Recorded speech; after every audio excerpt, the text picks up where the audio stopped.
ఏదైతే 2006 సంవత్సరంలో అటవీకుల చట్టాన్ని కేంద్ర రాష్ట్ర ప్రభుత్వాలు ఆమోదించి అటవీ ప్రాంతంలో ఉన్నటువంటి ఆదివాసులకందరూ కూడా పోడు వ్యవసాయం చేసే వాళ్ళకందరూ కూడా పట్టలియాలని ఆనాడున్నటువంటి ప్రభుత్వాలు నిర్ణయం తీసుకోవడం జరిగింది.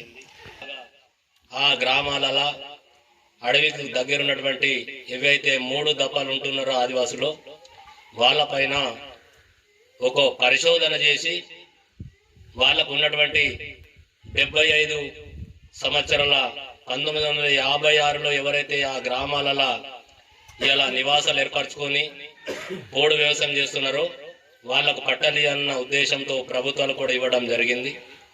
ఆ పట్టాలని బేస్ చేసుకొని ఈరోజు ప్రతి ఒక్క గ్రామంలో కూడా ఆదివాసులు అనేది వాళ్లకు భూమి, ఆ భూమికి సంబంధించినటువంటి పత్రాల్లో బ్యాంకు లోను, తర్వాత గ్రామంలో ఉన్నటువంటి వారికి రేషన్ కార్డు, దాంతోపాటు వాళ్ళకు ఉన్నటువంటి ఆధార్ కార్డు, దాంతోపాటు వారికి ఉన్నటువంటి ఉపాధి హామీ జాబ్ కార్డులు, ఇవన్నీ అక్కడ బేస్ ఉన్నాయి. అవి బేస్ చేసి ఏవైతే ఫారెస్ట్ అధికారులు ఉంటారో 5వ షెడ్యూల్ ఏరియాలో, తర్వాత పేసా యాక్ట్ ఏ విధంగా అయితే మన గ్రామ సభ తీర్మానం ఉంటుందో వీటన్నిటిని కూడా జతపరిచి ఇలా ప్రభుత్వాలకు, గవర్నర్కు వీళ్ళు నివేదిక పంపాలి.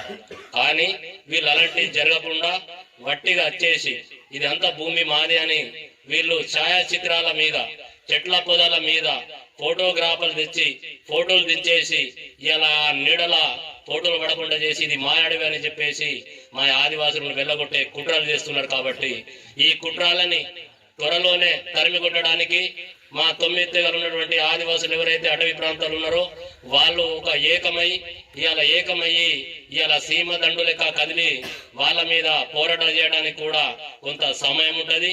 ఆ సమయాన్ని బట్టి కూడా పోరాడడానికి కూడా కొంత మేధావులను మేము కలిసి ఇలా మేధావుల ద్వారా కూడా తెలుసుకొని మాకున్నటువంటి చట్టాలను కూడా హక్కుపై చేసే విధంగా మేమంతా ముందుండి మా సమాజానికి పోరాటం చేస్తామని కూడా నేను ఈ సందర్భంగా మీకు తెలియజేస్తున్నాను.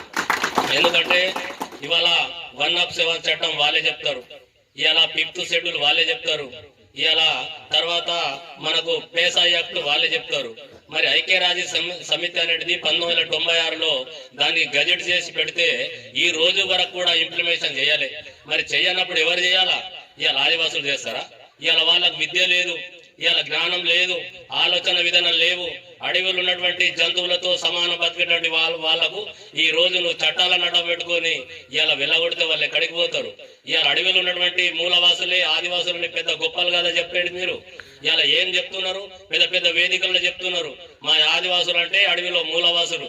ఇలా అడవి ఉంటేనే ఆదివాసులు ఉంటారు, ఆదివాసులు ఉంటేనే అడవి ఉంటదని చెప్తావు. మరి నువ్వు ఎక్కడికి వెళ్ళి దాపురమైనా నువ్వు ఇవాళ నీకు ఎవరు ఫారెస్ట్ అధికారులు హక్కులు ఇచ్చిండ్రు? ఇవాళ ఈ హక్కులని భంగం కలిగించింది నువ్వు, మేము కాదు. చెట్లని అడ్డం పెట్టుకుని అమ్మేది నువ్వు, ఇవి ఏవైతే చెట్లను దొంగతనం చేసేది నువ్వు, చెట్లను రక్షించేది ఆదివాసులు. ఎందుకంటే ఇవాళ ప్రభుత్వాలు వచ్చిన వాళ్ళు ఏం చెప్తున్నారంటే ఆదివాసులు దొంగలు, ఆదివాసులను దొంగలుగా చిత్రీకరిస్తావు కదా. మరి ఎక్కడ దొంగతనం చేస్తే ఈ రోజు మరి అంతా గుడిసెలు ఎందుకు ఉంటాయి? పెద్ద పెద్ద బిల్డింగులు ఉంటాయి. మరి ఇలా బిల్డింగులు ఎందుకు లేవు? ఇలా ఫారెస్ట్ అధికారులు ఇంటికాడ వాచర్ నుంచి అయితే చౌకీదార్ నుంచి అయితే డిఓ వరకు పెద్ద పెద్ద బంగ్లాలలో పెద్ద పెద్ద కట్టి ఉన్నది. మరి ఇలా ఆదివాసుల దగ్గర ఎందుకు లేదు? మరి ఇలా పోడు వ్యవసాయం చేసి కుటుంబాన్ని పోషిస్తే బతుకుదేరు కోసం ఇలా 75 చెట్లను కొట్టి ఆయన పోడు వ్యవసాయం చేయడానికి భారత రాజ్యాంగం రాసి పెట్టింది. చదువుకోకపోతే బుక్కులు తీసుకుని చదువుకొని 1956లో ఉన్నది 12వ పేరలో. ఇవాళ ఏమని చెప్తున్నది? 75 చెట్ల పొదాలను తొలగించి వ్యవసాయం చేయమని చెప్తున్నది. మరి నువ్వు చదువుకొని వచ్చినావు, చదువుకొని రాలేదు. కానీ మేమైతే మా తాతలు ముత్తాతలు చెప్పిన విషయంలో మాకంతా మా పెద్ద మనుషులు చెప్పారు. కాబట్టి గతం నుంచి మేము ఇక్కడ ఉన్నాం కాబట్టి అడవిలో ఉన్నటువంటి వనరులు తెలుసు, చెట్లు తెలుసు, బండలు తెలుసు, భూమి తెలుసు, ఎక్కడ వాగు వంతెన ఉన్నది తెలుసు. నీకేం తెలుసు? నీకేం తెలకుండా అచ్చగా బట్టిగా వచ్చేసి కట్టుబడుకుని నేను ఫారెస్ట్ ఆఫీసర్ అంటే నీకు ఎవడిచ్చిండు? నీకు రైట్స్ ఎవరిచ్చిండు? ఇవాళ మా గ్రామ సభ ద్వారానే నీకు రైట్స్ పొందాలి కదా. మరి మా గ్రామ సభలో పెద్ద మనుషులు రాసి ఇవ్వాలి కదా. నీకు ఎక్కడైనా రాసి ఇచ్చినవి ఉంటే ఇంత ఆ ఎవిడెన్స్ మా దగ్గర చూపెట్టాలి. నిన్న కూడా మరి అక్కడ రేంజ్ ఆఫీస్ మన బిరసైపేటలో మరి బాపురావు గారు కూడా మాట్లాడిండు. వాస్తవమైనటువంటి మాటను మాట్లాడి మేము వీడియోలో విన్నాం. నిజాలు మాట్లాడిండు తన పాపం. మరి అక్కడ ఉన్నటువంటి మరి ఏదైతే మా మేడం గారు మరి ఎవిడెన్స్ చూపాలి కదా మా వాళ్ళకు. ఏ ఆధారాలు ఉంటాయో చూపెట్టమన్నాను. ఆధారం లేవు, ఏం లేవు, మన్ను లేదు, దుబ్బ లేదు. ఇలా వట్టిగా వచ్చేసి మా అమాయకుల మీద నువ్వు కసి చేస్తావా, బలి తీస్తావా నువ్వు? సరే, ఎక్కడికైతే అక్కడ వెళ్దాం కదా మనం కూడా. అందుకని నేను ఈసారి గతంలో కూడా చెప్పినాం, ఇప్పుడు రాజ్యాంగబద్ధంగానే మనం వెళ్తున్నాం. 1956 గజెట్ ప్రకారం వెళ్తున్నాం. 107 చట్టం ప్రకారమే పోతాం. 5వ షెడ్యూల్ ఏదైతే వివరాలు చెప్పిందో దాని ప్రకారమే వస్తాం. నువ్వు కూడా ఆ పద్ధతి ప్రకారమే రామని మేము అంటున్నాం. ఇవాళ అందరు కూడా మా పట్టణాలకు, మరి మా సమాజానికి, మా అన్ని 9 తెగలు ఉన్నటువంటి పెద్దలందరూ కూడా నేను చెప్పేది ఒక ఐక్యత ఉండాలి.